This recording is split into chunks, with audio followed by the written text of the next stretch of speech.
everyone. I'm Science Major, and alongside me is my friend Hall of Fame. Welcome to the B-STEM News. What better place to hear about some of the most amazing women innovators in the fields of science, technology, engineering, and mathematics? That's right, Hala. It seems like we have some really great personalities here that truly need to be recognized. Webster's dictionary defines science as knowledge about or study of the natural world based on facts learned through experiments and observation. But as Correspondence Innovation says, we define science as Dr. Chin-Sheng Wu.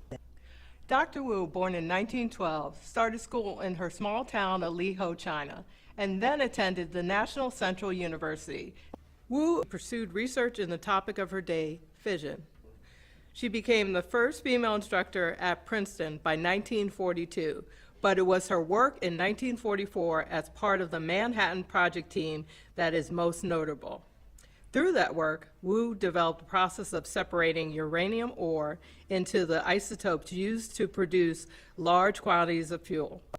The remainder of her career was spent as a professor at Columbia University as a leading researcher in beta decay, and through that work, helped prove that parity was not conserved on the subatomic level. Thanks, Enno. We can understand now why the world views her as the First Lady of Physics, the Chinese Madame Curie, and the Queen of Nuclear Research. That's right. What more can be said? Technology is science applied for practical purposes. That is why Hedy Lamarr was an icon for technology. Born Hedwig Kessler in Austria-Hungary to Jewish parents in 1914, started her film career in Germany in 1931.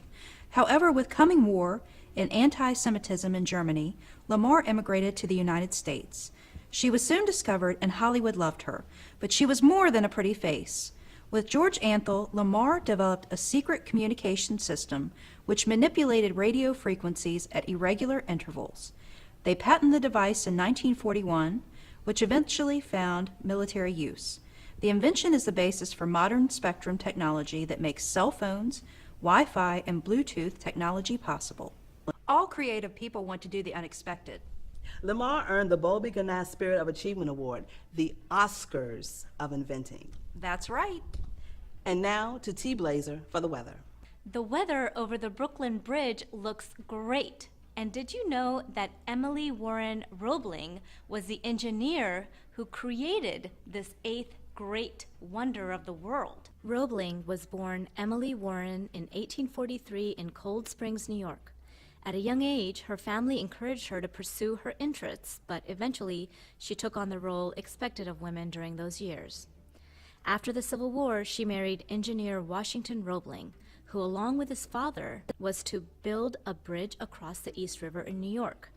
However, the senior Roebling was killed and the younger Washington contracted compression sickness, which left him paralyzed. So Emily, who studied pneumatics alongside her husband, took on the task. Pretending to be taking orders and notes from her husband, she remained the chief engineer through the bridge's completion in 1881. Seems like Roebling's legacy has weathered the test of time in more ways than one. That's why the bridge marker reads, "Back of every great work, we can find the self-sacrificing devotion of a woman." Engineering, the branch of science and technology concerned with the design, building, and use of engines, machines, and structures, to mathematics, the abstract science of numbers, quantity, and space. Let's not only talk figures, let's talk hidden figures. Cristina Man Darden. Born in Monroe, North Carolina, Darden at an early age was found taking apart objects to see how they worked. Educated at HBCU's Hampton University and Virginia State University and George Washington University. Darden started at the Langley Air Force Base in 1967 as a data analyst as part of the West Computers, the Lady Human Computers. Her work helped NASA in designing aerodynamic low sonic impact crafts and also helped create a better understanding of sonic boom reduction and supersonic flight. Now retired, Darden still lives in Virginia, where she spends her time speaking to and inspiring young people. Wu, Lamarr, Roebling, and Darden are champions in their own rights. Their life's work is an inspiration to us all. Until next time, I'm Hall of Fame. And I'm Science Major.